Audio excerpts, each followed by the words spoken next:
Salamatra tompoko lafinaritra tompoko vavy dia mbola ankafaliana trano iaravanantsika rehetra indray indrindra fa ao anatin'izao fetiny asaramanitra izao atao anatin'ny fandaharana mety toetry ny andro hatrany mokasika izay toetry ny andro izay ary dia mbola mijanona somary mafapana aloha amin'ny ankapobeny ny andro raha ho an'ny talata manokana sy ny alarobia fa manomboka ny alarobia hariva kosa dia midoratra tsikelikely mitsoka ny alizay somary mangatsika zany tontolo andro ho an'ny alakamisy tontolo ao anatin'izay toetry ny andro izay hojerentsika amin'ny tsipiriany avy hatrany ny toetry ny andro andrapitso ary dia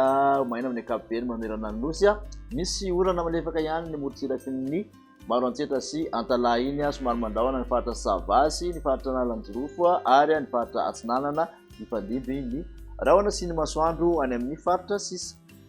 tolakandro kosa indray makasika ny toetry ny andro rapitso ihany dia mbola mitovitovy amin'ny maraina satria dia mbola ahitana orana malefaka hatrany ny tapany faritra nalanjorofo dia fa manamorona morotsiraka ho an'ny takariva torak'izany ihany koa ny antalahy mandrahona ny faritra savasy ny faritra atsinanana sy aloatra mangory fandimby ny rahona sy ny masoandro any amin'ny faritra sisa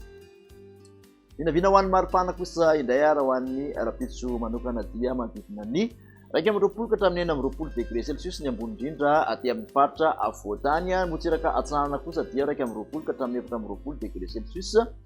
9 ka hatramin'ny 2 ny motsiraka andrefan'ny nosy ny mafana indrindra dia tafakatra hatramin'ny 4 degré celsius maheva tanàna no ahitantsika izay toatsika ho any amin'ny alarobia kosa indray dia somary mandraondraona ny ilana sinanana manontolo amin'ny ankapobeny misy hatrany ny orana malefaka aty amin'ny motsiraky ny analanjorofo sy ny antalahy aty ifandimby ny rahona sy ny masoandro any amin'ny faritra sisa makasika ny maripana dia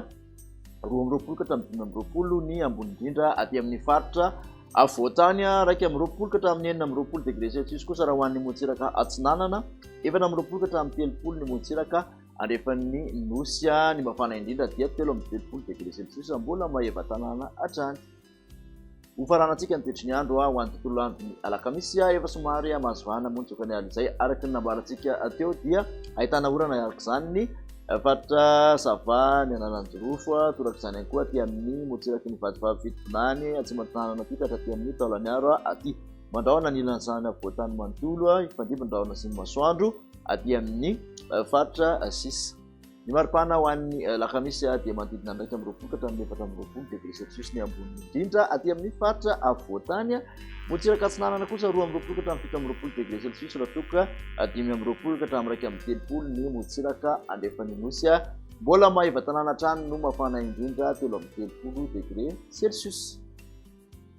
makasitraka anao indray nanaraka an'izay trano farany dia manasanao hatrany moa anaraka ny fandaharana mety toetry ny andro dia mirary fety sambatra antsika rehetra amin'ny manaraka indray veloma tompoko